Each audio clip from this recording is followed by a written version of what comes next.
السلام علیکم محترم ناظرین۔ شیخ صاحب اپنے شاہ زور ٹرک پر بیٹھ کر شہر کے چوک میں پہنچے اور لگے وہاں بیٹھے مزدوروں کو آوازیں دینے، کون کون جانا چاہتا ہے میرے ساتھ مزدوری پر؟ 300 روپے دہاڑی دوں گا۔ پہلے پہل تو لوگ شیخ صاحب پر خوب ہنسے، پھر اسے سمجھانے کے لیے اٹھ کھڑے ہوئے کہ جناب والا، آج کل مزدور کی دیہڑی 800 روپے سے کم نہیں ہے، کیوں آپ ظلم کرنے پر تولے ہوئے ہیں؟ کوئی نہیں جائے گا آپ کے ساتھ، نہ بنوائیے اپنا مذاق۔ شیخ صاحب اپنے موقف پر ڈٹے رہے اور اس کی بات سنی انسنی کر کے مزدوروں کو اپنے ساتھ چلنے کی دعوت دیتے رہے۔ شور کم ہوا اور بہت سارے مزدور تھک کر واپس جا بیٹھے تو 3 ناتواں قسم کے بوڑھے مزدور، جن کے چہرے سے ہی تنگ دستی اور مجبوری عیاں تھی، شیخ صاحب کی گاڑی میں آ کر بیٹھ گئے اور بولے، شیخ صاحب چلیے ہم کرتے ہیں مزدوری، اس بے روزگاری سے بہتر ہے کہ آپ کے پاس مزدوری کر کے چلو کچھ تو کما لیں اور گھر کے لیے دال روٹی بنا جائیں۔ شیخ صاحب نے ان تینوں کو ساتھ لے جا کر ایک یوٹیلیٹی سٹور پر روکا۔ تینوں کو ایک ایک تھیلا 10 کلو آٹے کا، 3 کلو چینی اور 2 کلو گھی لے کر دیا۔ تینوں کی ہتھیلی پر 500 روپیہ بھی رکھا اور اجازت دیتے ہوئے کہا، بس آپ کا اتنا ہی کام تھا، آپ لوگ اپنے اپنے گھروں کو جا سکتے ہیں۔ دوسرے دن شیخ صاحب دوبارہ اپنا شاہ زور ٹرک لے کر اسی جگہ پہنچے اور آواز دی، کون کون جانا چاہتا ہے میرے ساتھ مزدوری پر؟ 300 روپے دہاڑی دوں گا سب کو۔ مزدور تو گویا تیار ہی بیٹھے تھے، سب سے پہلے چڑھنے کے لیے ایک دوسرے سے لڑتے جھگڑتے سب ٹرک پر سوار ہو گئے۔ بس پھر شیخ صاحب نے سب سے مغرب تک کام کروایا اور پورے 300 روپے مزدوری دے کر چھٹی دی۔ بولے، لوگو، شیخ شیخ ہی ہوتا ہے۔ اپنی بیویوں کو طاقت والی غذائیں کھلائیں، ورنہ ایسا بھی ہو سکتا ہے۔ بینک سے نکلتے ایک خاتون کو یاد آیا کہ کار کی چابی بینک میں بھول آئی ہوں۔ واپس جا کر سب سے پوچھا، مگر بینک میں چابی نہیں تھی۔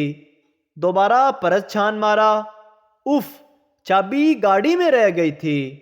بھاگم بھاگ پارکنگ میں پہنچی، گاڑی غائب تھی۔ پولیس کو فون کر کے گاڑی کا نمبر بتایا اور اعتراف کیا کہ چابی گاڑی میں رہ گئی تھی اور گاڑی چوری ہو گئی ہے۔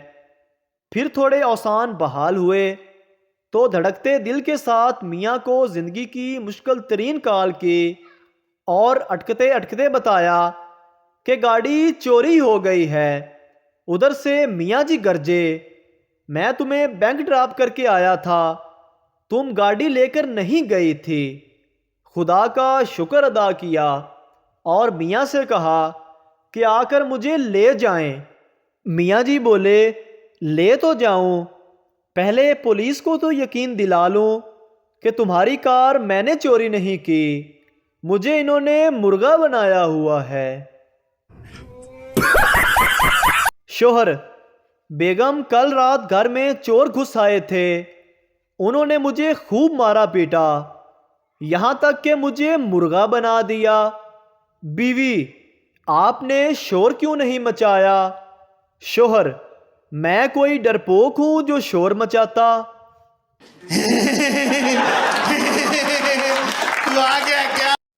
ایک گاؤں کے ایک لڑکے نے انگریزی کے 2 لفظ سیکھ لیے، 1 2۔ گاؤں میں ایک انگریز آ گیا تو سب نے سوچا کہ اس لڑکے کو بلاؤ، اس کو انگریزی آتی ہے، وہ اس سے بات کرے گا۔ اس لڑکے کو انگریز کے سامنے کھڑا کیا گیا۔ انگریز بولا، گیو می سم واٹر۔ لڑکا بولا، 1 2۔ انگریز پھر بولا، گیو می سم واٹر۔ لڑکا پھر بولا، 1 2۔ انگریز نے زور سے تھپڑ مارا۔ گاؤں والوں نے پوچھا، اس نے تھپڑ کیوں مارا؟ لڑکا بولا، یہ کہہ رہا ہے کہ تمہیں اتنی انگریزی آتی ہے، تمہارا یہاں کیا کام، تم امریکہ چلو۔ مریض ڈاکٹر سے: میں 100 سال سے زیادہ کیسے زندہ رہ سکتا ہوں؟ ڈاکٹر: کیا تم سگریٹ پیتے ہو؟ مریض: نہیں۔ ڈاکٹر: کیا پیٹ بھر کر مزیدار کھانے کھاتے ہو؟ مریض: نہیں۔ ڈاکٹر: کیا رات کو دیر تک دوستوں کے ساتھ جاگتے ہو؟ مریض: بالکل نہیں ڈاکٹر صاحب۔ ڈاکٹر: کیا تمہارے خوبصورت عورتوں کے ساتھ تعلقات ہیں؟ مریض: نہیں ڈاکٹر صاحب۔ ڈاکٹر: تو پھر مر جاؤ الو کے کان، 100 سال جی کے کرنا کیا ہے؟ دو سردار جنگل میں جا رہے تھے کہ اچانک سامنے شیر آ گیا۔ پہلے سردار نے مٹی اٹھا کر شیر کی آنکھوں میں ڈالی اور بھاگنے لگا۔ دوسرا سردار وہیں پر کھڑا رہا۔ پہلا سردار بولا: جلدی کر بھاگ۔ دوسرے سردار نے جواب دیا: میں کیوں بھاگوں؟ مٹی تو نے ڈالی ہے تو تو ہی بھاگ۔ ایک بندہ فوج میں بطور رنگ ساز بھرتی ہوا۔ جب ریٹائر ہوا تو جو پیسے ملے اس سے کپڑے رنگنے کی دکان ڈال لی کہ ساری زندگی یہی کام کیا تھا۔ پہلے ہی دن محلے سے ایک لڑکی دوپٹہ رنگوانے آ گئی اور فرمائش کی: چاچا دوپٹے پر آتشی پنک رنگ کر دو۔ اس نے ساری زندگی خاکی وردیاں رنگی تھی، اس کے بڑے بھی نہ جانے کہ آتشی پنک کس بلا کا نام ہے، تو کہنے لگا: بیٹا جی دفعہ مارو آتشی پنک کو، تم خاکی رنگ کروا لو، دوپٹے پر اچھا لگے گا۔ لڑکی بولی: وہ چچا آتشی پنک نہ میرے سوٹ کے ساتھ میچ کرتا ہے۔ فوجی تھوڑا چپ رہ کر بولا: بیٹا خاکی کروا لو، خاکی رنگ ٹھنڈا ہوتا ہے۔ لڑکی تھوڑی تیز آواز میں: چچا آپ آتشی پنک ہی کر دو، میری چوڑیاں بھی اسی کلر میں ہیں۔ فوجی بولا: دیکھو بیٹا جی، یہ جو خاکی رنگ ہوتا ہے نا، بڑا پکا ہوتا ہے، باقی سارے رنگ کچے ہوتے ہیں۔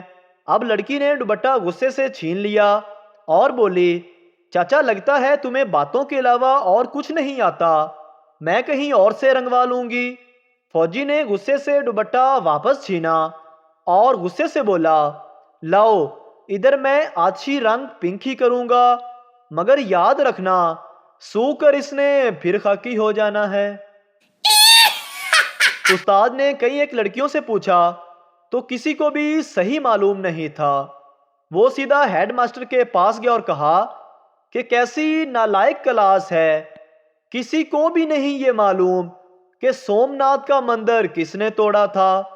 ہیڈ ماسٹر صاحب بولے: آپ ہر حال میں معلوم کریں، نہیں تو پیسے آپ کی تنخواہ سے کاٹ لیے جائیں گے۔